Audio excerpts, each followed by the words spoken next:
And we're live. Yep. No, there we go. Ah, there's your intro. There's Lilith. Now we can hear you. Perfect. Yes, everybody. Thanks for coming. Tonight we've got Lilith Liberated. I appreciate everybody turning up, and I know there's a lot of things on a Sunday. Sunday does be very busy for most people with the YouTube. But tonight we have Lilith. And Lilith, if you just want to let everyone who doesn't know who you are. Hello, heretics. I am Lilith. I was Lilith Liberated on Twitter, but they decided that it was against their policy to insult dead conmen. So now I've had to come up with a new Twitter handle. I'm still appealing and all that, but I am half of Veritas Voices. I also have my own YouTube channel, which I admit I've been very negligent with the last few months. I have good reasons, I swear. And I'm just generally trying to be my own voice as part of the ex-evangelical movement. And yes, I was a fundamentalist evangelical Christian for 30 years. And I don't take well to finding out I've been lied to my whole life. Well, it depends. Some people would.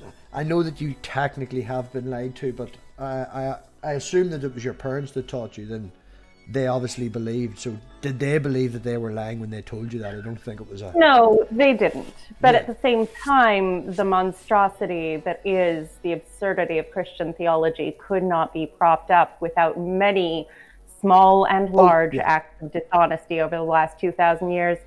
So fuck those assholes. Oh, am I allowed to swear? Oh yeah, no, we fucking blind here. No, I'm like a sailor. Don't worry. Oh, good. It's totally fine here. We swear like sailors. It's grand. So Lilith, I usually start with first question. Why are you on YouTube?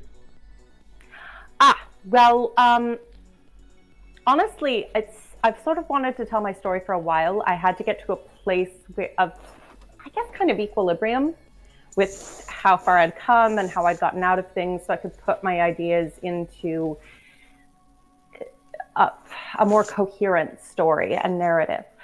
I also noticed that, particularly with deconversion stories, there were a lot of excellent deconversion stories out there.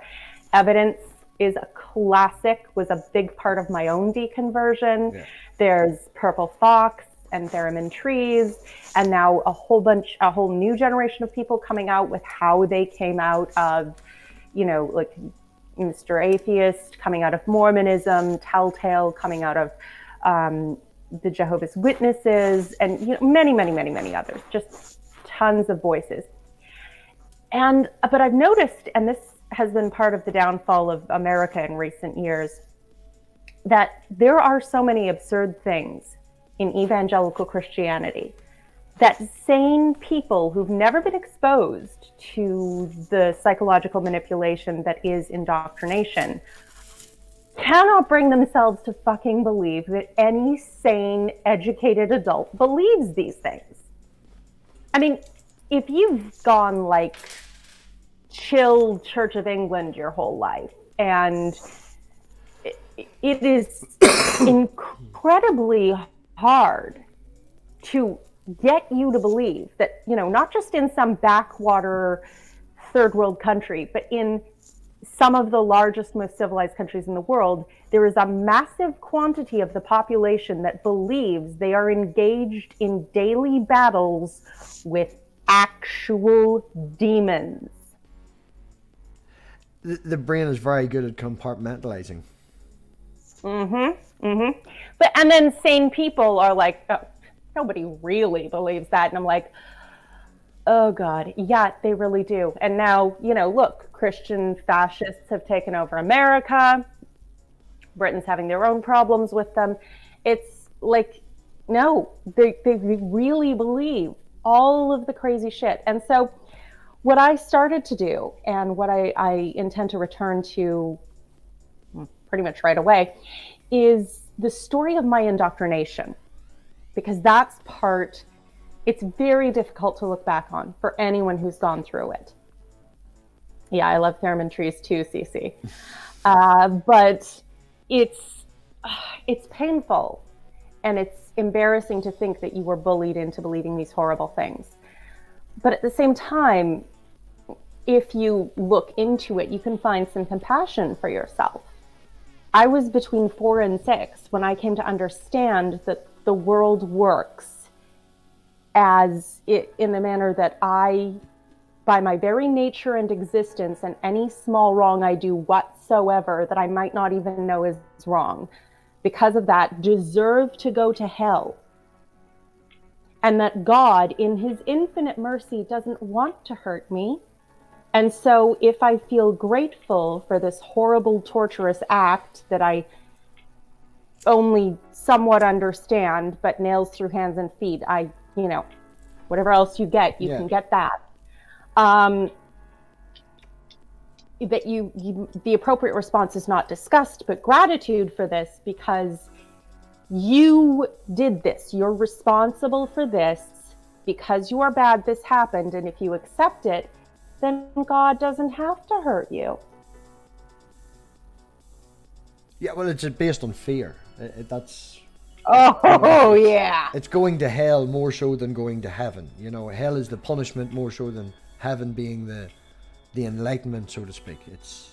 You don't get here without going there. And yet, simultaneously, you're taught that it's selfish to only love God because you don't want to go to hell. And for me, I have to say, the worst part was not the idea of going to hell, though that is terrible. That is super, super, super terrible. It was the deeply violating belief that I deserved to go to hell. And I should say, I was a very good child. I always wanted to be good. I wanted to do the right thing. I asked too many questions because I was inquisitive. But, I look back and say, I didn't actually have a malicious bone in my body. And to tell me that I was so evil that I deserved eternal torture, that is so violating to your sense of self in ways I cannot even begin to describe. It's the rape of the mind. It really is.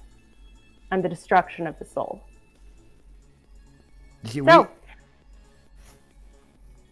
Go ahead, please. No. Well, we have a daughter, as I mentioned just before we went online there, and my woman is a Catholic. Her whole family are Catholic. She comes from the Republic of Ireland, so they're staunch Catholics. I'm not allowed to talk religion with her auntie. That got heated. Oh yes, got very heated last time. I basically told her to go fuck away off and go fuck herself at the end of it. It didn't end quite well, but. I'm sure you had good reason. Oh yeah. She doesn't tell me how to raise my daughter. It's as simple as that. But on that, even I sneezed today, and my woman has now got into the habit of not saying bless you, but saying excuse you, because that wee small thing annoys me. I know it's simple, I know it's small, and I know it's being pedantic, but we are trying to raise her where she can make the choices herself. If she gets older and she wants to make that decision, that's grand. Go and do what you want. I have no problem with it, And I'll learn about it. Although, in fairness, I wouldn't let her go into a Catholic church unsupervised. See, the way it works here in Ireland is the whole school system at the minute is split, as it would be segregation between the Protestants and the Catholics. And there's more Catholic schools in her area, and that means that because she is Catholic on paper, she gets put down the list for the secular school. Now, as I did mention there quite recently, we received a letter from the secular school showing an interest. She hasn't been accepted yet, but they've shown an interest, so that is good. And my woman is up for that. I do not want her to go to a all-girls Catholic school. Not only to breed the religion, but the culture in this country is not good for that as well. It just wouldn't help. Well, and I mean, especially the Catholic Church. Don't get me wrong. I have no doubt the vast majority of on-the-ground Catholics are lovely people. But let's be quite honest. I wouldn't leave a child with a priest or a nun. That scares the shit out of me. They are safer at Drag Queen Story Hour. Well, we have a running joke here in Ireland, I've mentioned a few times. If you're warm and you're sweating, you'd be sweating like a priest in a Barney outfit, in a Barney suit. It's a running... You know, no, go ahead. No, I was just going to say it is a running joke, but in saying that, it is also a broad statement. My woman has agreed that whenever we do get married, we won't get married in a chapel, but she does want the same priest that has married her brother to marry us. Now, I haven't met this priest, but I've heard stories about him getting that drunk at her brother's wedding, he had to get carried out of the pub. I'm fine with a priest like that. Just, stay away from the kids, go get pissed and have a smoke. Yeah. For all I care, be a drunk and promiscuous homosexual. I don't fucking...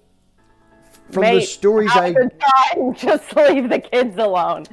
From the story I got from her, I got the impression of Robert De Niro in that movie about the 5 wee boys. Do you know that wasn't a great? Yeah, it was a great movie, but didn't have a. You know the story I'm talking about. And Robert De Niro, the priest in that was an old boxer, where the 5 boys got sent to the home. I don't think I've seen that, or not in a very long time. I wish I could remember it, but yeah. What was I going to say? Oh yes, I've because rebuttals to creationism, because I sort of let creationism slip away long before I was willing to give up my faith, and rebuttals to creationism had a good deal with sort of snapping me out of faith and realizing how much I'd been lied to. So you were a young Earth creationist. Oh yeah. Which is interesting because they train your brain to just automatically reject any evidence of civilization before 4,000 years ago, which is not fucking feasible. So you don't just ignore archaeology, geology, cosmology. You have to paleontology. You have to ignore half of archaeology. Yeah. All of it. There's not a goddamn subject with a touch of science to it that you can learn without self-editing. And it's fucking disgusting because I would have been a brilliant scientist and it fucked with my head so much. It took years to get out of it and figuring out what evolution actually was, actually, not the silly creationist straw man that they fuck about with. Or plethora of them because they're all an incoherent mess. It was huge, but actually the thought that brought this up to me was I was going back over some old favorites and I decided to watch the Holy Hallucination series with the living dinosaur, who I miss so much because his use of Anglo-Saxon vernacular is just bloody brilliant. I don't know who that is. Maybe that's an American thing or a generation. No. He's British, I believe. But and he's a scientist. And Holy Hallucinations. Look it up. It's a brilliant series. The first couple are text only, but after that you can just listen to him talk. Yeah. And he comes up with the most brilliant insults. There's profanity too, but it's like even a mentally subnormal gibbon would have the mental acuity to be embarrassed by. One of these quote mining fiascos with, I think it was P.P. Simmons, he said, the phrase that you jumped on faster than a Catholic bishop on the last choir boy. Like, holy shit. I just think it was a fucking brilliant. In saying that now, it's obviously an awful thing that they do, but in Ireland here, within this last 5-10 years, I do believe now, I'm 36, so my memory goes, but there was a convent, then when they dug up the back in the septic tank area, there was, I think, 500 babies was found. And that's what they did, they sent the promiscuous girls that had got pregnant, and they were sent to the convent to spend time with the nuns. Right. And, I assume they told them they were being adopted off to families, which, would have been a good thing, I suppose, in and of itself, especially in that culture. But yeah, I mean, it's just, Turin, wasn't it Turin? I'm thinking of the Turin as robots, Turin, the Turin test. No, Turin, Turin, I think was the name of the place with the... Oh, I'm not sure. Yeah. It's just, it always stuck in my mind when I seen it. It's something that I always remember, not that it's worse than one or the other, but it is still an atrocity. And Not that it was accepted over here. As you say, they may have been told that they were being adopted. I don't even think that they were.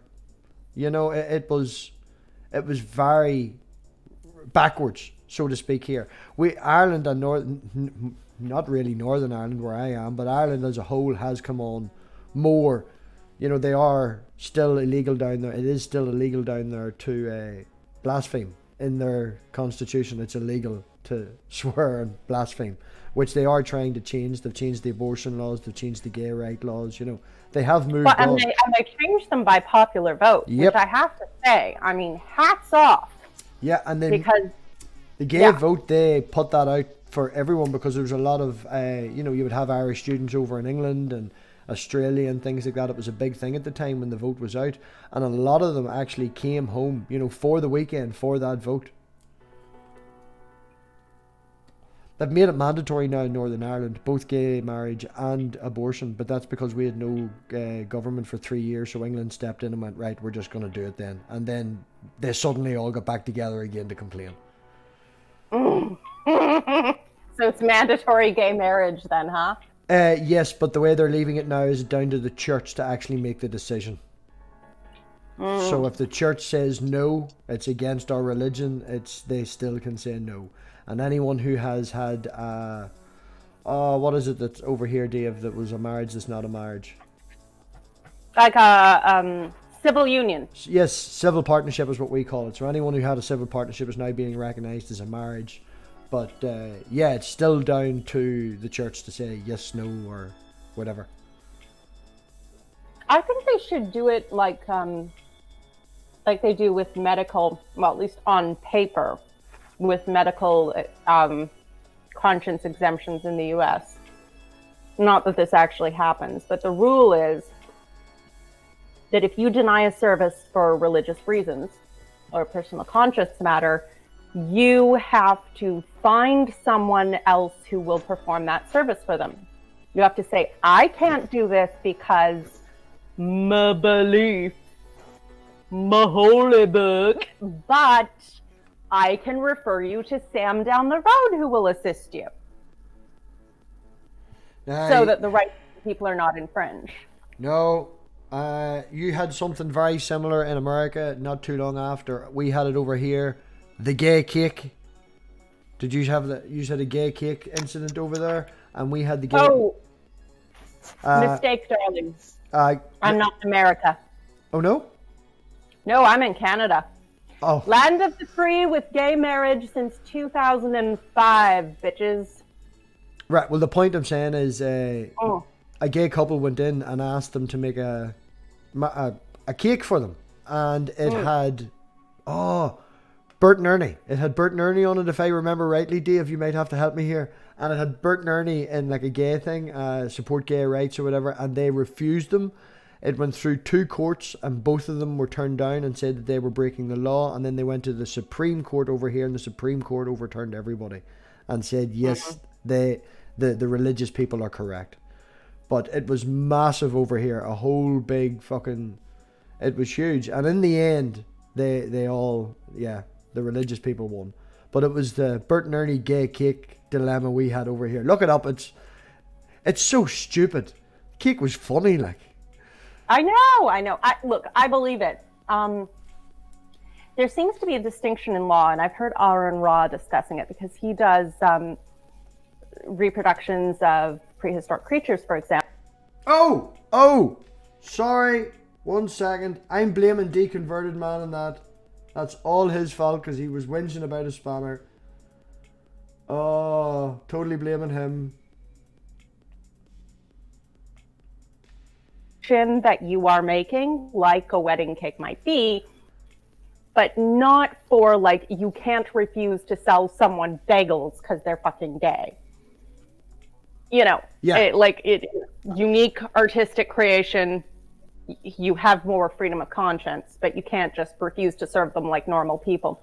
The thing is with the one in the States, it was found against the bakery, and of course the evangelicals were, we're so persecuted, the horror. But they ignore the actual facts of the case, in which The couple didn't actually bring a legal action against them initially. What had happened was they were refused service because of their sexuality, so they wrote a negative review on Yelp about how they had been discriminated against and how they found this repugnant and gave them a low score on Yelp. Yeah. So what the cake store did then, the bakery, which was absolutely despicable, was they got a bunch of people whipped up against this couple and released their information, which of course they had from the initial consultation about the cake. Yeah. And so people started threatening them, harassing their young children coming in and out of school, like absolutely abhorrent, evil behavior, and a violation of, this was a direct incitement to violence and a breach of confidentiality in revenge for a negative review, which they were totally entitled to do. If you, refuse someone service because you think they're subhuman, they might be pissed off about that. Welcome to Yelp. But anyway, so the judge found against them because they had massively violated all of the ethics ever. And then, of course, it was a win for gays, and they were being forced against their will to make cakes. And it's like, no, they were being forced not to incite violence against people who were pissed off at them. It's stupid over here. It annoys me because we have no middle ground here, really. And both of our parties would be considered religious. One of them, which would be the Protestant side, which would be my side, would be Bible bashers, as we would refer to them. A lot of Presbyterians, free Presbyterians, which are even worse. Oh, fuck, you don't want Presbyterians. Those are fucking Calvinists. Well, I was Presbyterian. My ma didn't like it, so she then sent me to the Salvation Army. But Salvation Army I thought was alright. Anyway, on the other side we have the Catholics, who are religious more culturally. And, we've been oppressed, and let's actually blow people up and shoot people. And, there was a bomb scare less than a week ago. There was a bomb scare. I can't even remember where. Oh, it happens quite often. It's, and it's the small amount of people that culturally religious because they're Catholic then hate the Protestants. So, and the worst of it is, well, from my point of view, the struggle that I would find is if I look down on the political side, I would agree with what the Catholics say politically. As their party, they have a representation in government. In terms of the sort of the problems with England and... Well, the problem... the political party would put forward, say, we want gay marriage. And the Protestant side says no. And the Catholic side says, we up for this, that and the other. And the Protestant side says no. Because the Catholic side is a representation of the South, and the South is now more secular, and they want a united Ireland, I can agree with that side. But if I told anyone that I grew up with, or someone that I knew that was very staunch, I would vote Sinn Féin if it wasn't a problem, I'd be ostracized. The luck she would get, it's because I'm supporting Sinn Féin, I would then be supporting the IRA, who are the people out bombing people. Because the IRA, the Sinn Féin is an actual political representation of... Jesus Christ. But you can't vote, I'm sorry, but after looking at what's happening in America, you can't vote for the evangelicals. Those fuckers are out of their goddamn minds. Yeah. They're out of everybody's minds. They are insanity to the 10th power. It's getting to the point where it really needs a wipe clean. And it's not that I don't think that there's problems with the system, because there clearly is problems with the system. But there's that many people who are stuck in the past. Now, in America, you've got an awful lot of, old white men. At the minute, our two political parties are both run by women. And I work with guys that actually blame that on the reason that we aren't getting along and we haven't had a fucking government for 3 years, because the parties are being run by women. Excuse me, they weren't run by women when there was the literally kneecap drills and bombings going on constantly. So yeah, but they did get together and had the problems, and then the women took over. I'm not justifying it. I'm just saying, I'm repeating it. But this is the point. I've lost my trail of thought now. Damn you. No, but the political parties over here need a wipe clean. So we do have women in ours, so we can't say that it's got the old white man sort of mentality, but they are stuck in the past.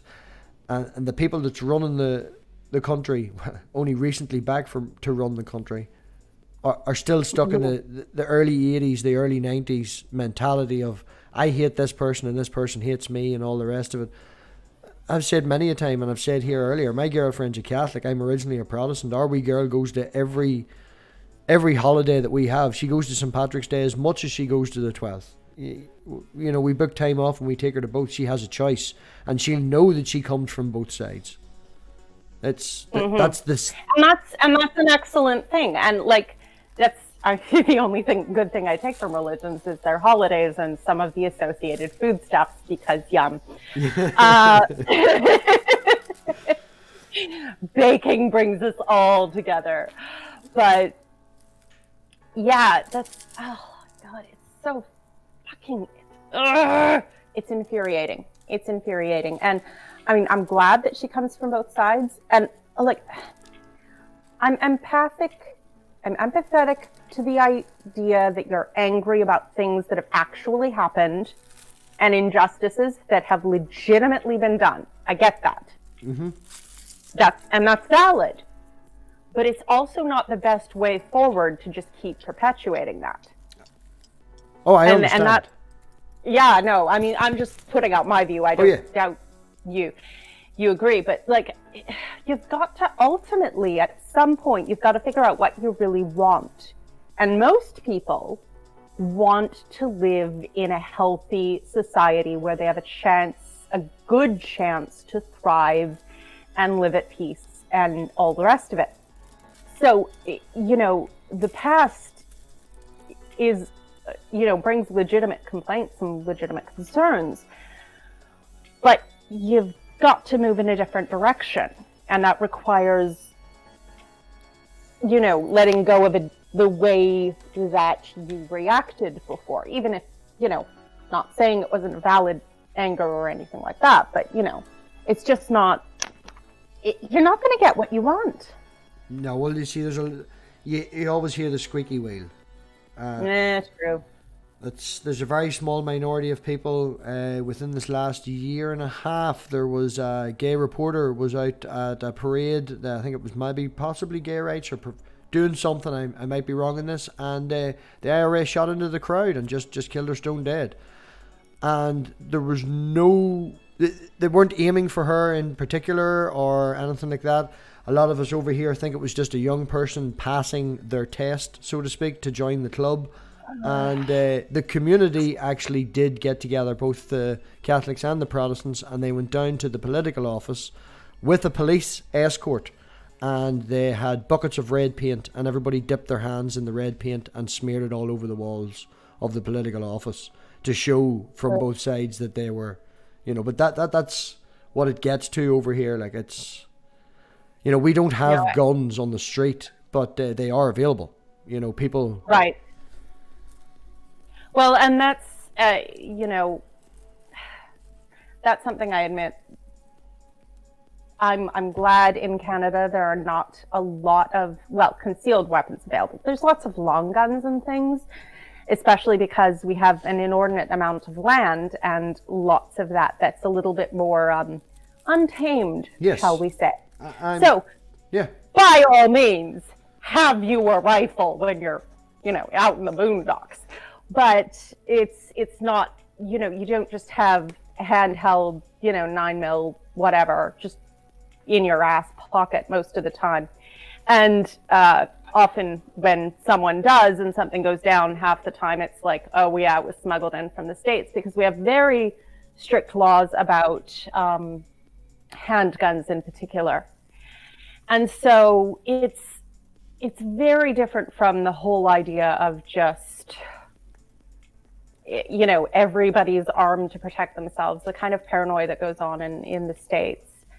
And I you know, in a sense, you all take more of a risk by being unarmed, but then it actually turns out to be far less of a risk. Yeah, nobody's armed. If nobody's armed, And nobody gets shot. Yeah, well, don't get me wrong. I have 2 guns up the stairs. I have a shotgun up the stairs, and I have a .22 air rifle up the stairs that's good to about 30-40 meters. You know, I haven't went out and done any hunting with them. I've killed pigeons for setting off the alarm at work. We fucking bastards. And I've done Anybody who's lived in a city understands. Oh, stupid, annoying bastard and pigeons. And the funny thing is, where I used to work, less than 15 foot from me was a Ministry of Defence building where they train cadets after 6 o'clock. But they have cameras around the whole fucking place. And I'm getting out of the car, first day, walking across the car park with a gun. And now it's legal and all, you know, I'm allowed to have it. And the boy says to me, did you just walk across the car park with a gun? I was like, I did. Fucking pigeons. And he's like, do you know that's fucking cadet centre over there? And I was like, oh fuck yeah. They might wonder why I'm walking across the middle of town with an air rifle. Yeah. And I wager though, the minute you said those fucking pigeons, they'd be like, oh yeah. Oh, okay. I clipped one of them and he went down, and then he sort of on his way down caught his flight again and glided out the door of work and landed right in front of their building. Like, right in front of their building, within 10 or 15, and still alive. And I didn't want the thing to be in pain. He's a pest and he's shitting all over the place, but he deserves to die. I'm sick of waking up at 3 in the morning and having to drive 40 minutes to work to set the alarm off. You're gone, right? And so I line up and I shoot the frigger again right in front of the building. Now I'm shooting him, you know, from my work so nobody can see and all. And I went over and I lifted him by the wing, and just as I lifted him by the wing, he must have had a shot of electricity through his body. It took off. You know, not took off, but started to twitch and go mad and everything. Dropped it on the ground. I was like, what the hell's happening? Damn. Kill that bird. Kill the bird. But yeah, that's the story. I don't mind guns. I admit, I don't really kill things, though I have a cat to do that for me. This one time, I couldn't even scold her. She killed these mice that had been breeding in my parents' bush. And I was like, oh, good kitty. No, you may not bring that inside. No. And she's like, and then I close the door a little bit. She puts it down. I open the door. She picks it up, close the door again. She's like, no, yeah. Those are an outside thing. Outside. Good kitty. Have a treat. I think the point I was trying to make before I tangent was, when it's relative, guns do have a use. Oh, yeah. You know, and they but do have a use. Their use is to kill things. You know, a knife has many uses that are not to kill things. A gun's only use is to kill things. And there are times and places and ways to kill things, especially goddamn pigeons. I get it. I lived in a city. I get it. Yeah. But, you know, killing... Well, in saying that, you see the air rifle I have, that .22 air rifle. See anything after 10, 15 foot, you hit someone in the ass, that's just going to sting and maybe, you know. Hey, nerdy rodent, he wants my Assassin's Creed sweater. Yeah, it's pretty cool. This was my little Christmas present to myself when they had ridiculous, you know, Black Friday, Cyber Monday sales on Wish. So I was like, nerd out me. I played Assassin's Creed up to Black Flag, and then everything got too dear and I stopped really gaming. But the whole Ezio El Toro of Valencia story, them 4 games, I played that over and over and over and over again. When I came in after that, I came into Black Flag and Unity, and I got to say, I mean, the Black Flag with the, you know, the boats and the war on the high seas stuff, bloody awesome. I came in at the second game, then went back and played the first, and then I'm there from the start, yeah. But then I just got bored with it. I'm playing The Evil Within on my other channel now. Yeah, if you look in the description, there's MathPig too. It's like a gaming channel where I get bored and play games. Yeah, it's shit. I get killed a lot, but we laugh. So. Now I'm just playing Skyrim and headshotting undead, which is always fun. I like the bow for it better than a gun. I, There's somehow more artistry to it. I'm trying to see if someone can get me a free download of Forza, an emulator of Forza on it. I want to play some. I like cars. I'm big into my cars. But anyway, enough about me. Back to Lilith. Lilith. What do you want to know about me? You left because young Earth creationism, right? Obviously, when you get to learn about evidence, young Earth creationism is its own kick in the teeth because they've taught you. And yeah, at some point, the amount of lies that support an idea is indicative. And I'm not saying that people haven't, even to support good ideas, fudged a bit now and then, and the idea should be assessed on its own merit. But when thousands of years of lies are continually used to support something, maybe that's a bit of a sign. But young Earth creationism wasn't what got me out. That's what got Paulogia out, and kudos to him. But I had sort of distanced myself from that idea. And the takedowns of, say, Logic and the Holy Hallucination series with Living Dinosaur, and Hannah and Jake's The Bible Reloaded, as it used to be called, they're running over chick tracts and everything. Hannah, laugh at stuff. I fucking love that. When I watched all their movie reviews, their movie reviews are so. That's how I found them. I found them through movie reviews. You see, I found them through, and I think I told the story on Neil's channel. I've told it a couple times of the time I was handed a chick tract, and I'm all dressed like the most absolutely, buttoned up, hair in a bun, glasses, reading a biography of an opera singer, walking along, and they give me this tract called Party Girl, which is set in what is totally not Mardi Gras, obviously Mardi Gras. Yeah. And it's like, are you fucking kidding me? And yeah, oh God, it's just fucking ridiculous. But it helped me laugh.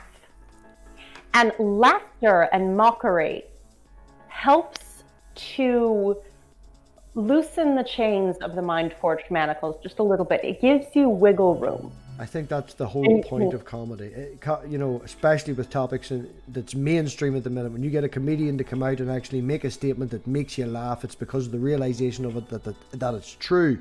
It is a fucking joke, and it hopefully can get people to actually think about. As you say, it's like a gateway. Yeah. Comedy was absolutely a gateway drug to me, and I mean there was more standard comedy too. Penn and Teller's bullshit series. I avoided watching the Bible episode for a long time, but a lot of the other stuff, and being a Protestant raised, I was okay with watching the Catholic one eventually, because Yeah, not real. They're all not. Yeah. Not real Christians. But but then like the comedy of George Carlin. I love George Carlin. I fucking love George Carlin, and I loved him as a Christian, because there were times where even as a Christian I could find theology in his works when he says, what do you say when you don't get what you want? Oh, it's God's will, thy will be done. Well, fine, but if it's God's will and he's going to do what he wants to anyway, why bother praying? Go to his will. I've often thought people treat God rather rudely. It goes on about people worshiping the sun, and I wouldn't presume on our friendship, I created Joe Pesci. But and being raised with the idea of deliverance from damnation being so core, I needed to be able to laugh at the idea of damnation. I needed to see George Carlin do that bit where he says, even though I believed it, I still needed to hear him say, religion has actually convinced people that there's an invisible man in the sky watching everything you do every minute of every day. And the invisible man has a special list of 10 things he does not want you to do. And if you do any of these 10 things, he has a special place full of fire and pain and torture where he will send you to suffer and scream and burn and cry forever and ever till the end of time. But he loves you. But he loves you. He loves you, and he needs money. He's so powerful, all-knowing, all-wise, somehow just can't handle money. Yeah, it's a fuck. I love George Carlin. When he did when he redid the commandments, I think he got it down to 3. You know. It was 2. 2. Thou shalt always be honest and faithful, particularly to the provider of thy nookie. And thou shalt try real hard not to kill anybody, unless, of course, they pray to an different invisible man from the one you pray to. Moses could have carried him down in his back pocket, just 2. See, I sort of grew up in that sort of stuff, you know, that sort of comedy where a lot of people now would be afraid of. Like, I recently mentioned to, I can't remember whether they're here or not, or whoever they are, who did Eddie Murphy base his stuff on? Richard Pryor. It was a Richard Pryor live stand-up when Richard Pryor was only starting out, and he was the one black guy in a room full of white guys. And the jokes that he was making that was getting laughs to, if you would say them now, the security would actually stand up and take you off the stage. You know. And, I don't doubt it. Yeah, I grew up watching Richard Pryor, Eddie Murphy, George Carlin, stuff like this here, so... Yeah, I have a wee bit of a warped sense of humour, but people need to have a thick skin. Comedy is that ability to say what you want to say and hopefully get a laugh out of the person. Sometimes they need a slap in the face and you need to be serious. Tough love is a necessary thing. But comedy can definitely break down walls and give the... But it's the role of the fool. The role of the fool to say the things that nobody else dares to say in an extreme form that shocks you enough to make you think. Well, I like to make people laugh. I like to make people think. And there is a running hashtag of hashtag blame MathPig. I get the blame for fucking everything. Even the Daily Atheist, if no one knows the Daily Atheist, go and check out Chris. When he's streaming, when I pop in and say something, he has a scrolling bar across the bottom of the fucking screen. Hashtag blame MathPig. I have a line of merch that's blame MathPig as well, you know. I'm happy. Love it. I'm comfortable with myself, and self-deprecating is funny to me. People would worry about that, but don't get me wrong, I'm nervous. I recently had a conversation with a person, and MathPig may be having a debate. I don't know. I'm really nervous. I don't know if I can do it or not and be serious. But I find the only way to do things is to just jump in.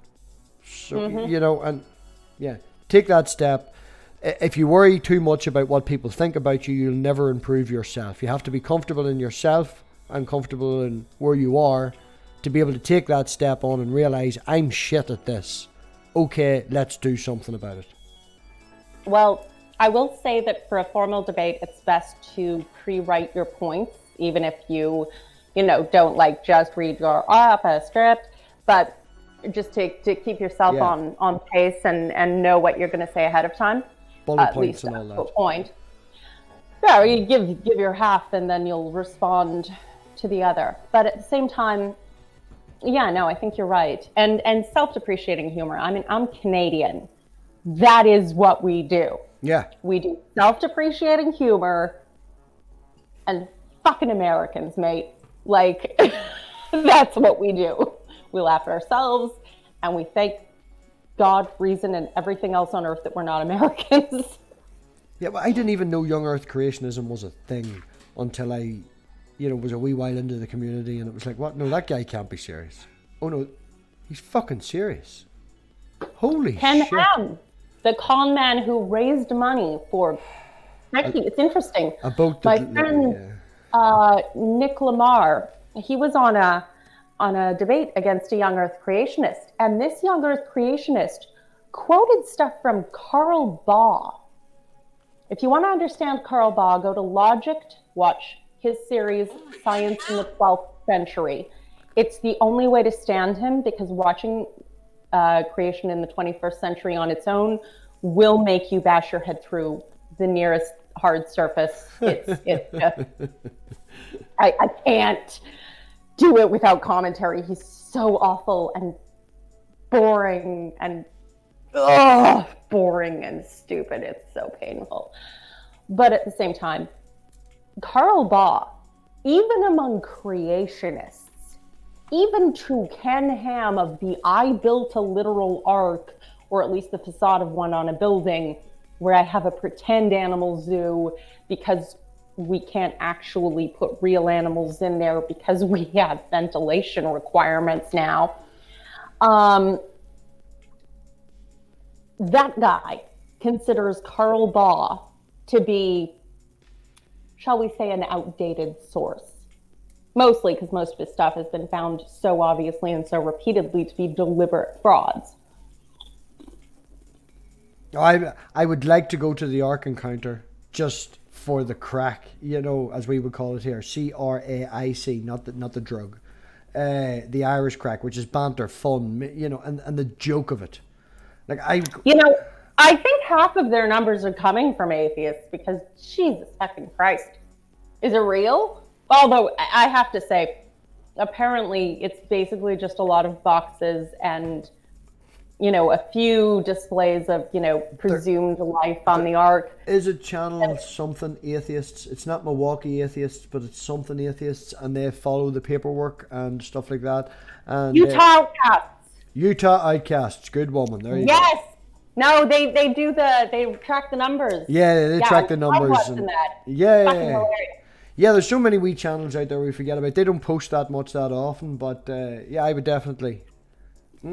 Utah Outcasts. Good one. We're on the same trail of thought then, because there was nothing that I suggested that was fucking close to that. No, I mean, just out of curiosity, Lilith, did you grow up in the Satanic Panic? Were you part of the Satanic Panic? As a woman, I shouldn't ask you, but I'm just saying I'm 36.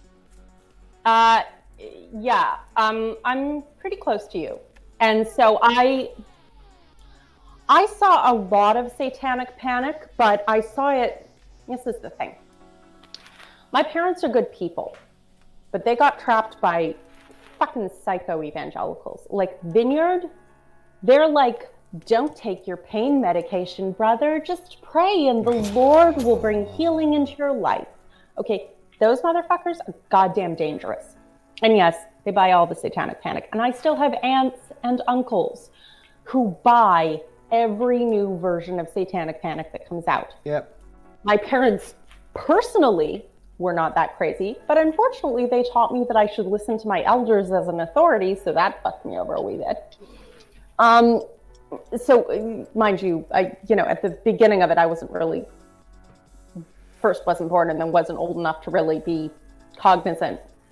But I mean, I couldn't watch the Smurfs because they were gay. I couldn't watch Elf because aliens are demons. I couldn't watch, I know, fucking no.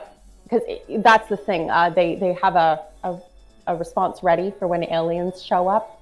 They're a demon illusion and a sign of the end times. Oh, you should talk to my co-host on a Thursday, Richard. Yeah. Well, and my parents' lives were affected by decisions they made in light of the belief that the world was going to end soon, and not in a good way.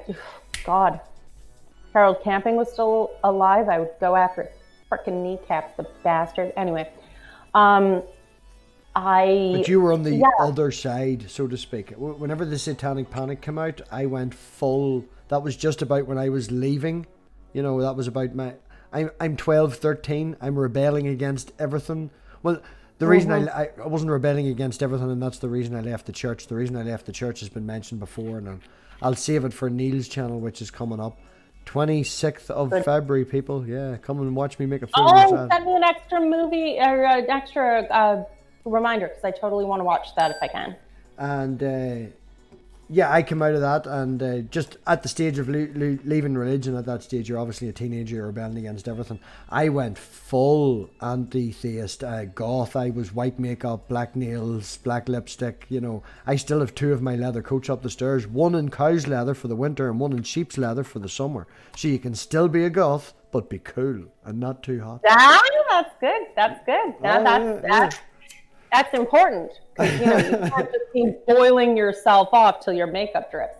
I admit I was still a good kid back then, and our version of the Satanic Panic was more like the Frank Peretti books, particularly the Darkness books. Did you read Piercing the Darkness and This Present Darkness? No. Okay, well, They are fictional books on spiritual warfare. And they are a fiction, but they managed to convince a huge number of people that this is essentially what's actually going on. That angels and demons are literally directly fighting. And, oh, that's another thing I was told. I was told that I shouldn't have imaginary friends because they might be demons. Chris, sorry, just to shout in, Chris has just arrived. We were just talking about you, Chris, and hello, Rory, and all the rest of us. Well, when my mum bought me questions, I remember the first big book that I remember getting as a child, you know, like an actual book that isn't... one of my childhood books that I remember is maybe 10 pages long, and it's just a kid with an overly sized head doing things, going all by myself is the end line. You know, it's like I tied my shoelaces, and there's a picture of him tying his shoelaces. All by myself, yeah. Yeah. So I remember that as a kid's book, but the first big book that I remember being like a grown-up book, so to speak, would be 500 questions and answers. That's the sort of books that my mum gave me. Whenever I went on past that, she then went through the series of the Hardy Boys. If you know what the Hardy Boys is, like 3 teenagers solving problems. Oh yeah, I read Nancy Drew back then, which was the female equivalent. Yeah, now don't get me wrong, whenever I did leave the faith, one of the books that my mother got me was, it's called Angels and Demons, and I can't find the actual book to buy again because of the whole Dan Brown thing, and that's all you fucking get. But I remember the cover vividly in my head. It was a hardback, and she'd actually went and spent a bit of money on it, so you know, I read that about the evilness and all that, and then went goth, and there was... What was it called again? I think it was called Angels and Demons. It's like a history and a description of all the different angels and demons that that exist. Oh, like, okay, yeah, I think the difficulty is there's a Dan Brown book that had the same name, which probably ruins my searches. Yeah, completely screws everything for me, and I can't find this fucking book because of it, like, you know. But that's another book that stands out in my memory. Personally, for me, anyone out there listening that does like to read, Stone Junction by Jim Dodge. I think it's one of the... I personally, from my point of view, being an agnostic as well, there's a wee bit of religion in there, and I think it is one of the best books out there. Oh my goodness, no, definitely go and read it. It's a wee lad, his mother runs away from the convent whenever she's pregnant and about to give birth. A trucker picks her up, and to pay her way, the two of them sing together. He then puts her up in a cabin, and as a thank you, when his other trucker friends come past, she has to look after them, feed them, and keep them, you know, give them somewhere to stay. And it turns out he's actually working for an organization, alchemists, magicians, and something else. And when her son is born, he gets taken in as like an apprentice role. So he goes and spends 5 or 6 years with a guy who's a gambler to learn how to make money. He then goes and spends 5 or 6 years working in a farm in the middle of Arizona to learn how to live off the land and make drugs. And gets high an awful lot. And the guy that teaches him has drugs hidden all over the acres. So whenever he's bored, it's like, oh, we'll go over to this tree. There's some acid and a joint in the bottom of the tree, you know.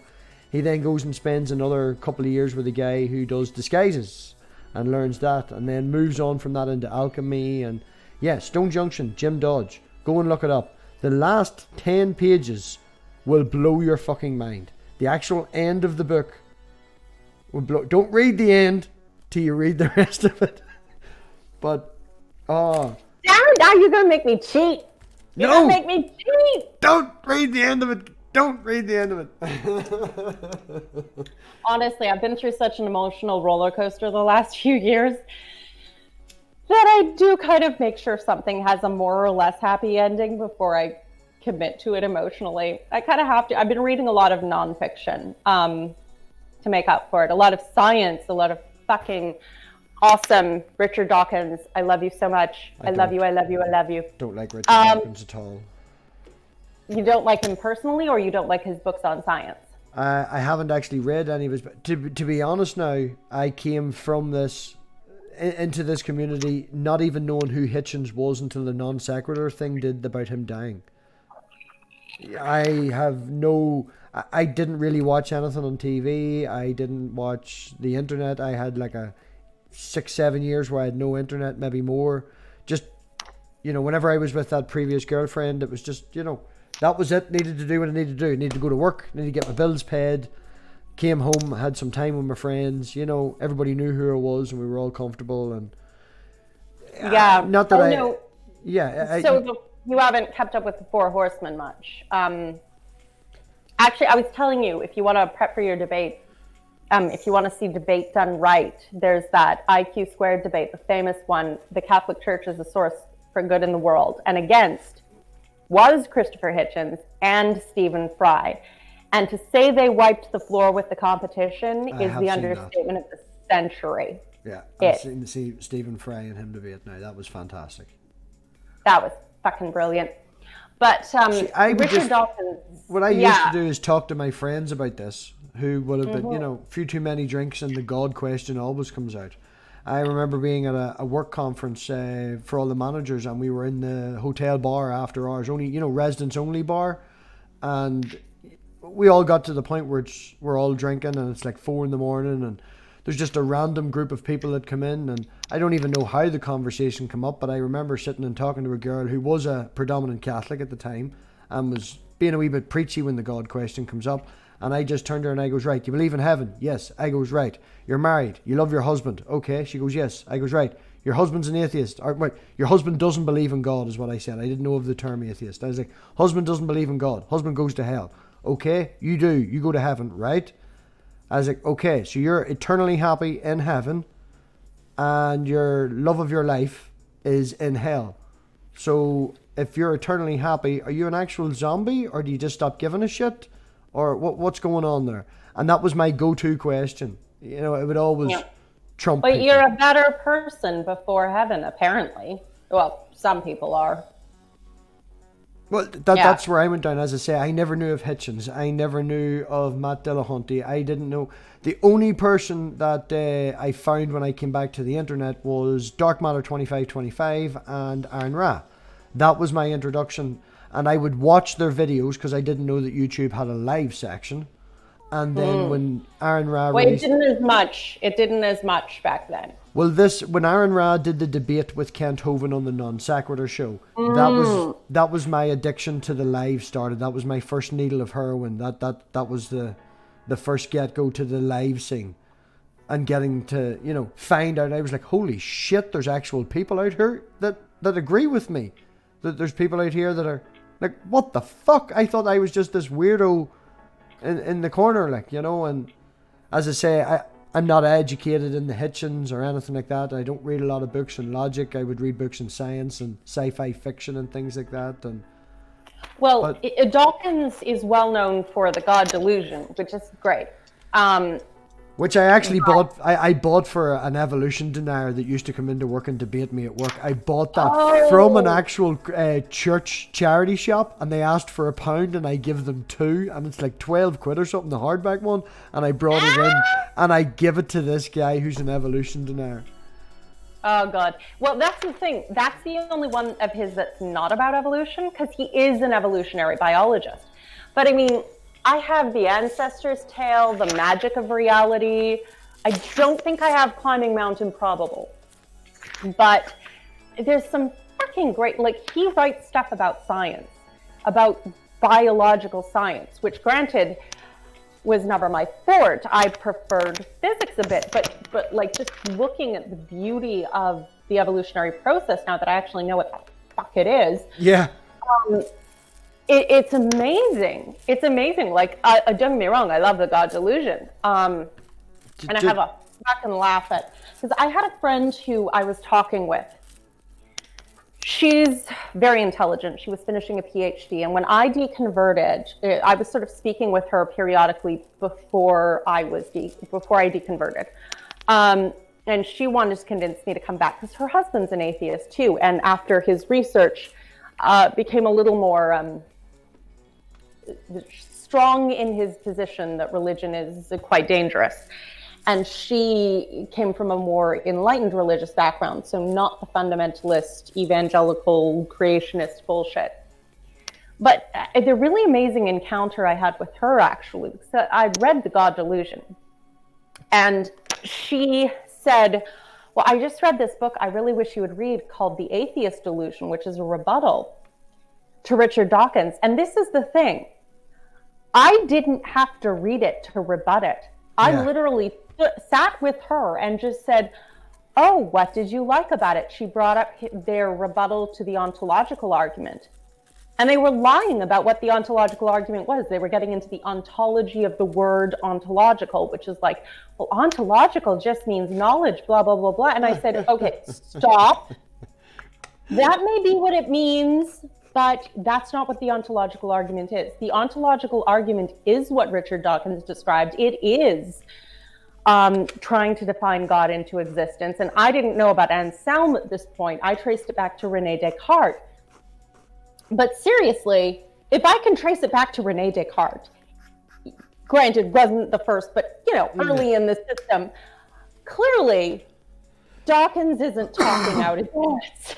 Well, you see, the whole argument itself, though, the arguments itself have been going on since there was philosophers in Greek times. No, I know. But the thing is that in this book, they were trying to pretend that the ontological argument wasn't what it in fact is, which is trying to define God into existence. Yeah, I understand what you mean. Yeah, I understand what you mean. But the arguments themselves, the reason that we have these, I think we've lost Dave. Yeah, Dave's gone because his woman gets bored and she loves the AXP, the atheist experience. It started at half. Yeah, so he's forced to go watch that. We've lost Dave, but Dave's a big. Yes, I was, Maya. I was a young Earth creationist. A lot of love for Dave, and he was describing it to someone who would be in our community but isn't in the atheist community, and like, you're always going on about this, that and the other, and it's fucking like, God does exist, God doesn't exist, agree to disagree, shut your channel down, that's it, it's done. But as Dave said, and it's a wonderful way to describe it, it's either the most important question in existence or else it's a complete waste of time. And if I can tagline on to the end of it, if we can have fun discussing it, then, if we can enjoy ourselves and don't fall out, and sometimes we fall out and I feel bad about that. Pardon? It has real consequences. People try to build the future based on their model of the world.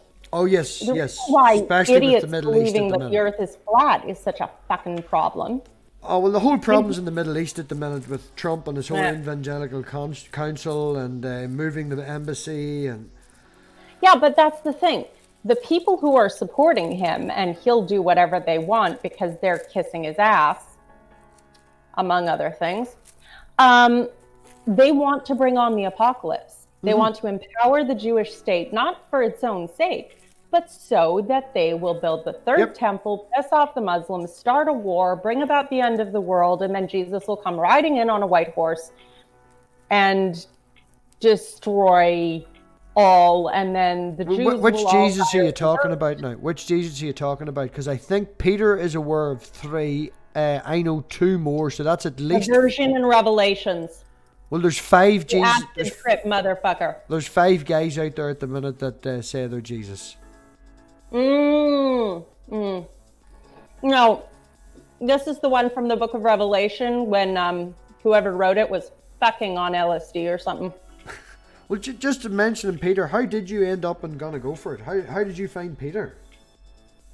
Oh, actually, when I first got on Twitter with my very first account, he saw a couple of my tweets and a couple of my responses to people and was impressed by them. So he promoted the shit out of me, which I really appreciated. And then one of his accounts got suspended. He went away and came back. And when he was looking for people to pop on and occasionally co-host, he wanted to interview me on herding cats, not beyond belief. But then he also wanted to, bring me in as an occasional co-host, because the one thing is, 1, I was an evangelical, but 2, I took it fucking seriously from infancy. I listened to the tapes of the Bible stories. I watched the movies of the Bible stories, and I could tell when they were adding shit. How recently have you left the faith, if you don't mind me asking? 2015. 2015? That would explain. I don't mean to say that in a derogatory term or anything like that, but... And I love the way you're coming across. I do appreciate it, Lilith. Redhead, maybe died, but get the attitude out there. But you're angry. You're still angry. You know, I was angry at the start for the first couple of years, but I can get the anger coming from you. Would I be able to say you're seething? You're seething. Would that be the right word? I know me. A lot of people would assume, especially because I'm a woman and they're idiots, that my anger is a matter of immediacy of emotion. It isn't. My anger is at injustice and deceit, and it will remain angry for as long as the injustice and deceit continues. Mm-hmm. I will always be this angry. I know you don't think that's the case. I know you think it's something I'll get over, but I know who I am. And I am a warrior.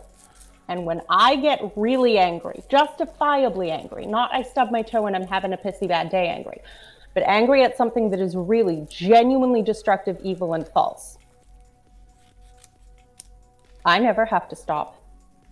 Well, I can to a certain point, and people can vouch for me in this here I've mentioned before, and there is people here that know me actual, you know, behind the scenes outside of YouTube and all. Like, my name's Robbie, and I have a version of me called Red Robbie, where I have blinkers on, as my mother describes it. I can't see, I can't talk, and I have been known to punch a concrete wall until I've smashed my hand to prove a point that this was the most angry I've ever been before, because my mother didn't think I was that angry, so I turned and punched a concrete wall until I smashed my hand to prove a point that I was angry. So I have been through the anger stage, but I left religion, as I say, when I was 13. I'm now 20 odd years out of it, and you know, you eventually, I'm not going to say that I'm not going to make a statement that, it's the same for everyone, but I find that everyone goes through the anti-theist, maybe a wee bit of a deist, or sometimes they skip straight to atheist, and then they always end up on the sort of I'm not sure, agnostic, whatever your definition is term. No, I'm sure. I can even justify it. But I get what you're saying. A lot of people calm down, and that's probably healthy for most people. But at the same time, like I said, I know me. And oh yeah, so much of my life was wasted on this bullshit. I'm fighting God till he's dead or I'm dead. And by God, obviously, I mean the God concept and the abomination that is. But sorry, can I interrupt? Someone who doesn't turn up all the time. Nez Lover, thank you very much for turning up, Nez. I would pop into their chats. They do live painting while they're painting and stuff, and just sit and talk and have a bit of banter, and it's just sort of like a wee hangout. Yeah, they do painting and just a bit of banter. It's nothing serious, not atheist, it's not fighting, it's just them talking while they're painting. If you need something running in the background and just relaxing. Mm-hmm. Well, because talking about anger, I've had some experience with abusive relationships, and I count Christianity among those relationships.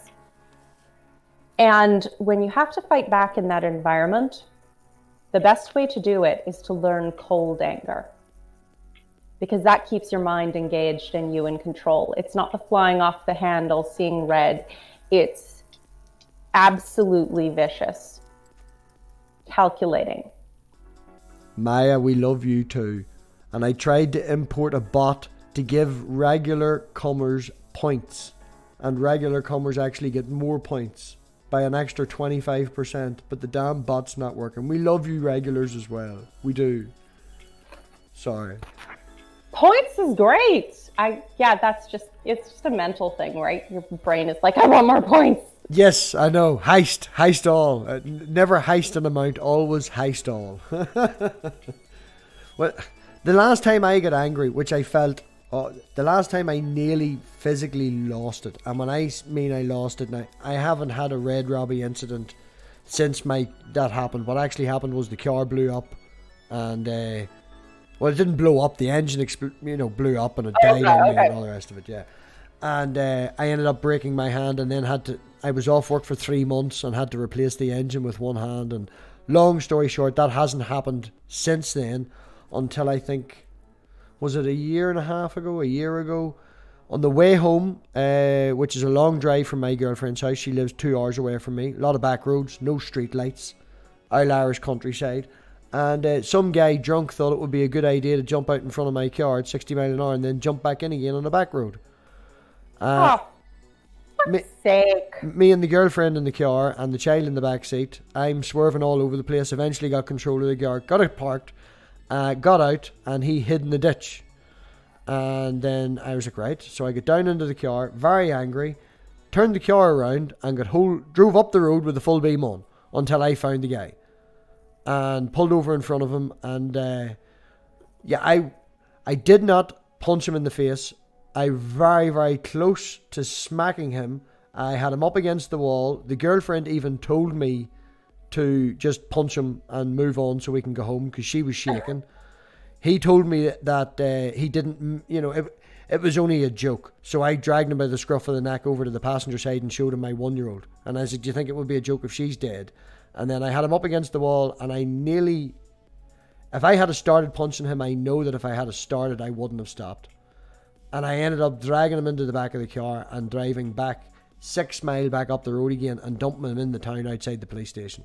Because I knew if I had started hitting him, Red Robbie, I may have killed that man. I probably would have killed that man, So I do understand where you're coming from the anger. I think that's the tangent that I'm going for. No, and I think you made the right decision because it's important. Anger is a different thing depending on how it's dealt with and how it expresses. Christopher Hitchens used to say he would get the New York Times, I believe it was the New York Times, every morning so that he would start his day annoyed because they still had that stupid motto in the front corner, all the news that's fit to print. It never failed to annoy him. People remember their first love. He remembered his first hate. And honestly, his type of hate, I fucking love that. But the point is, it can be a powerful motivator. Yeah. When you are in control. Yes. And you don't want to lose control because then it's going to fly off and do something else. It's just like a rocket. If all the parameters are and you've got control, then it's immensely powerful. And that's the thing. Also, part of it is a rebellion against a lot of the ideas. The idea that you always had to forgive. The idea that you should never hate. The implication that your anger was wrong if it went on past a certain, a very brief span of time. All the stupid ways that evangelical Christianity especially, but many faiths, keep you ripe for abuse and ripe to continue every form of psychological, emotional, verbal abuse, not to mention, obviously all the people who've suffered literal physical and sexual abuse. It creates the perfect environment for that. And it's fucking disgusting.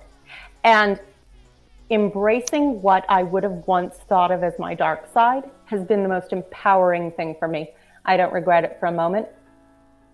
I love every minute of it. And I'm not going to, I'm not going to disown that part of me ever again. See, I felt the need that I've had to go down. Well, not felt the need, that's maybe a strong statement, but I would rather be blunt.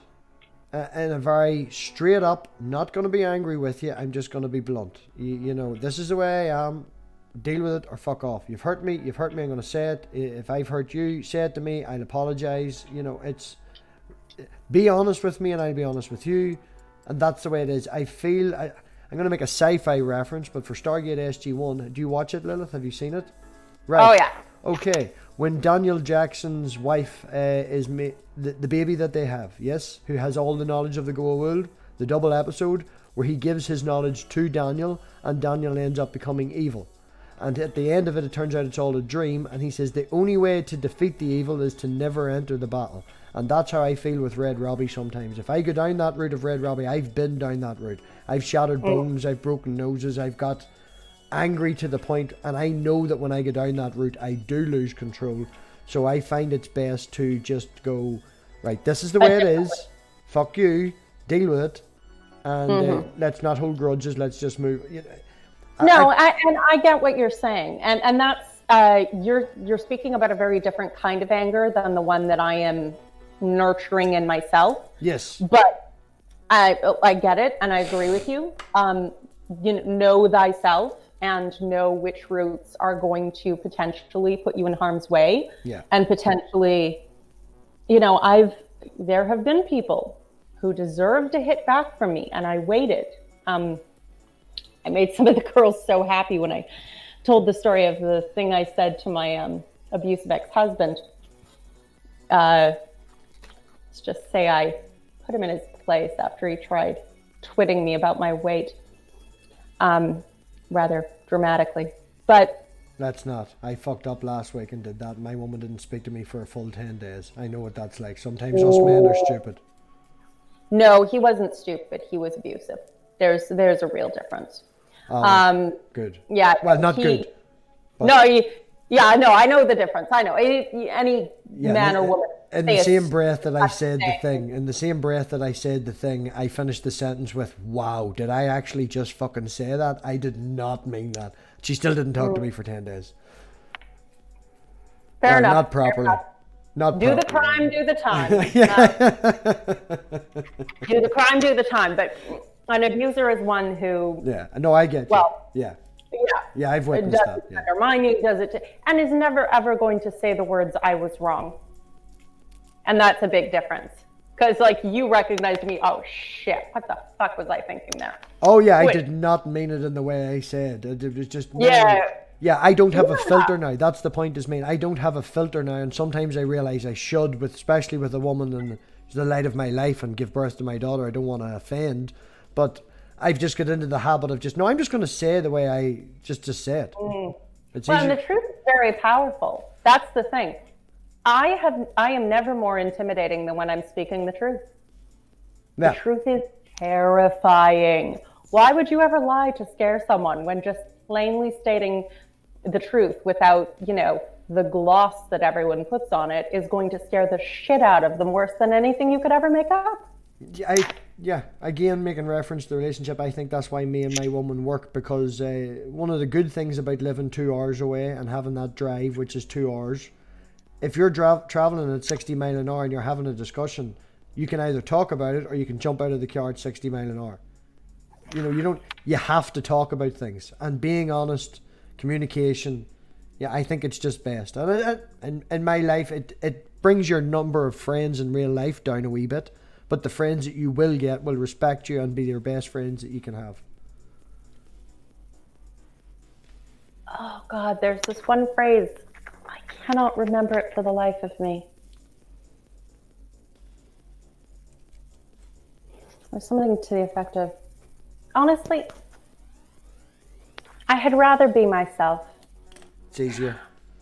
It's not just easier. Oh, fuck me, what did I hit? Hold on, I've hit a button. Oh, shit. Okay, we're back. Okay, good. But the truth is, this above all to thine own self be true. One of the things that I enjoy about letting truly wretched, evil people out of my life is I know they have to endure their own company for the rest of their life. And that is in and of itself its own torture, and will bring its own consequences in a myriad of ways. My ex-husband, he's going to ruin his fucking life without effort from me. I'm not going to waste my energy. He'll do all my work for me. Run off and, take all my vengeance on yourself, and I don't even have to lift a fucking finger. Why would I? And he's not the only one I can say that of, but...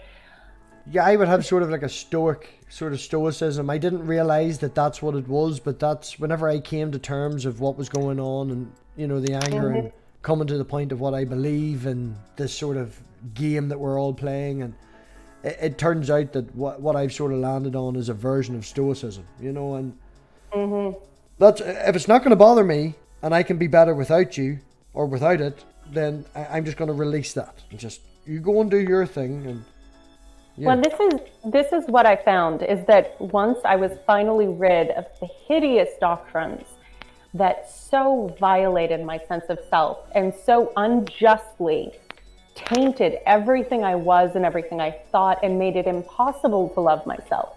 Love your neighbor as yourself, but you're not allowed to love yourself, so it's not surprising you fuck over your neighbor as a Christian.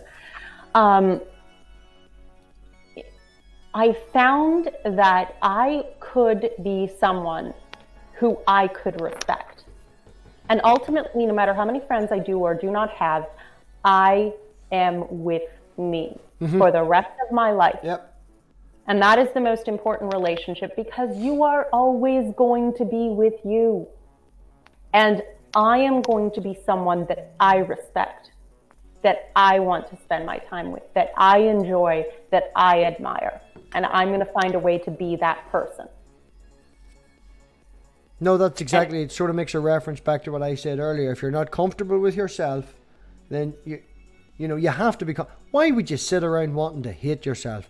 And if there's things about yourself that you hate or you dislike, I know it's a very pull your socks up sort of attitude and a wee bit conservative and right-winger and all that, but if there's something in your life that's annoying you, sort it. If there's something in your life that you want to do it. Don't get me wrong, I'm a procrastinator. I'm in this house 4 years, and only in this last year have I actually started to do it up, because I want another baby. I want to go and live with my woman rather than drive up and down the road, and can't make the poor woman look after 2 babies. It's not fair. She does a great job with our one at the minute, don't get me wrong, but I want another baby, and I've been told no baby to new house. So I have. Yeah, you're there together. You can drive in with go at it together. Exactly. Yeah, more babies, more family. I want, family is my life. I don't want to be working all my days away. Nothing. I want to spend the time with my girls. That's what matters to me. And it's only, as I say, procrastination is normal. Everybody comes home after their day's work, sit their fucking feet down, they have their dinner, they want to take a doze if the fire's lit. It's fine. It's. But if you've something in your life that you want to do or something that you hate about yourself, just fucking change it. I know that it's hard to do, and some people may need some medical help with that, and I'm not saying or to put that down or anything like that. If you have depression is awful. I live with a person like that, and there is things that medicine can help. I'm not putting that down, but get the help you need. And it's not even always as simple as medication. Depression and anxiety are terrible, terrible things, and it makes it harder. But that's why you've got to start from where you are too. When my life was basically a complete ruin from having trusted totally wrong and everything, and just, I had to look at, okay, I have to move from where I am in the direction I want to go, but you can't just show up there tomorrow, take the step. It's one step. That's all you're responsible for in this moment. Yeah, they add up. Mm-hmm. And, a little ways along, you may have to take a detour because shit happens and life and the world is whatever the frick it is. Yeah. Yeah. Maybe you need a touch of whiskey. Like, nothing against that. But, yeah, that's the thing is you can take the position that you're responsible for your own life, but at the same time, be generous to yourself, be kind to yourself, say, it's okay to ask others for help. Yes. Provided that you're willing to be the one giving the help. Don't ask for more than you would give if you could give it. Yeah. It's okay to ask for help. And I've been in incidences where I've been no food, on the verge of homelessness. And if it wasn't for the old bank of mummy coming in and not realising how bad it was, and if I'd only spoke up 6 months before, I need a helping hand, and another incident for another video. But if it wasn't for someone saying to me, don't worry about that, if you need help, ask, I wouldn't be where I am now. And I'm not financially stable, but I'm not rich, but I'm not broke, and I'm not poor. And you're going in the right direction. And I'm aiming in the fucking right direction. And as I've said to people before, I would rather be broke than in debt. Fair.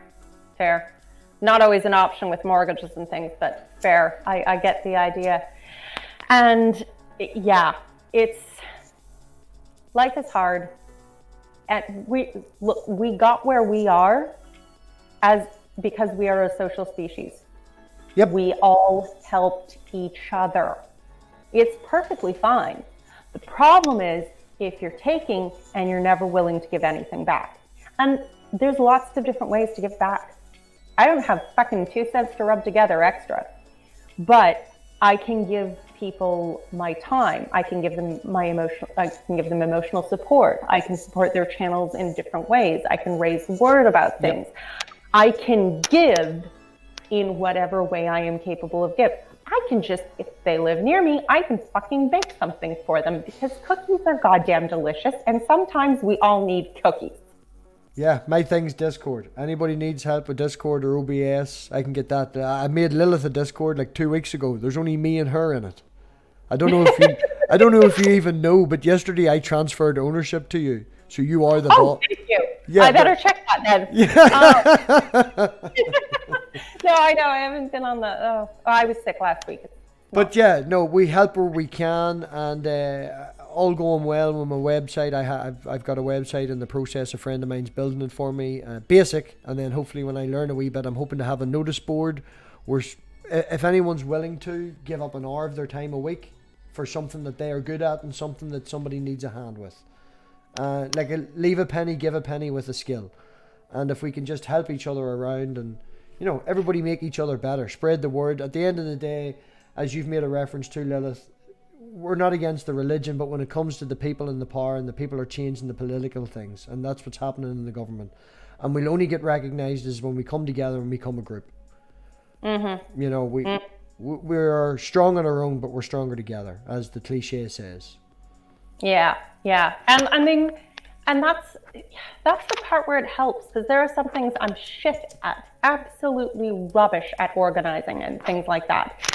But if you band together and you focus on your strength and I focus on my strength, exactly, then we can get way further than trying to get me to fix all the bits about me that I'm absent-minded about or something.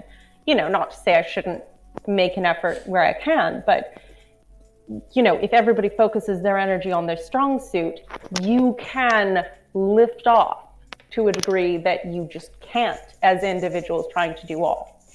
So, I think we have to be as compassionate to each other, to ourselves, as we would be to each other. Treat others as you would like to be treated, so to speak, yeah?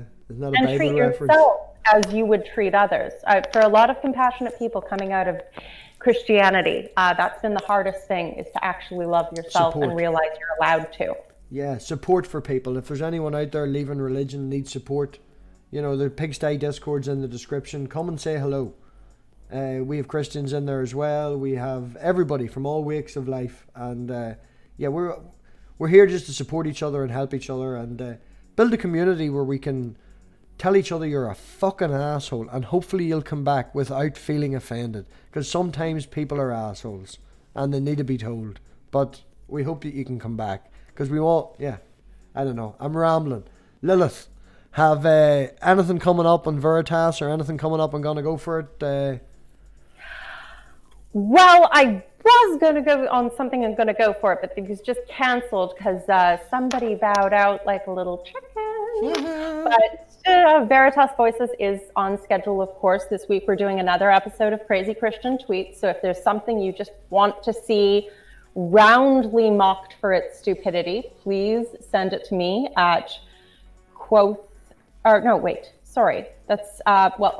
it to @Veritas Voices, send it to @Renevelation, and I'm still remembering my new Twitter handle, @Phoenix, which is @Phoenix_Lilith. All the descriptions, all that's in underneath. They're gonna go for it. The Veritas Voices, everything's all below. And when this is finished, I'm gonna put the Discord link for Lilith's Discord in there, so she's gonna be forced to come on and actually have to interact with people on a 24-hour available basis. So humans, actual people. Right, what I'm going to do is I'm posting the StreamYard link for where we're hanging out in the chat. If anyone wants to come in, we could get an after party going. If we can just get anyone wants to come in, we'll probably come back anyway, because we've been having fun. We'll talk for a wee while more. I've been drinking wine for about 15 minutes, 20 minutes now. I don't know about Lilith, but yeah, we'll come back. We'll have some fun. And Lilith, really appreciate you coming on. This has been an awful lot of fun. An absolute buzz. It really was. Definitely nice getting to know you and Yeah. Oh, everybody who lives in the UK, if you live in the UK, DaveCon, 4th of April. The tickets are £20, people. It's in London. Aaron Ra's going to be speaking. There's talk of Rationality whatever his name is. Rationality Rules. Yep, that guy. David Worley's running it. I'm going to be there. Come on, like, you know. Critical Cripple's going to be there. A few other people in the UK is going to be there. £20. If we can get at least April the 4th. Damn. Well, I've got a sister in the UK, so if I run across some cheap flight tickets. Yeah, definitely. What I'm actually hoping to do is get 8 people together, chip in, and Airbnb that shit. It's like £600 for 2 nights, but that only works in, you know, it's not that expensive. And it's Tower of London sort of apartment we're talking here, Lilith. Let's start our own after party, you know. Bring the famous people to us. Why would you party in a Premier Inn? Come stay with us, you know. Absolutely. Hey, that's what it's all about.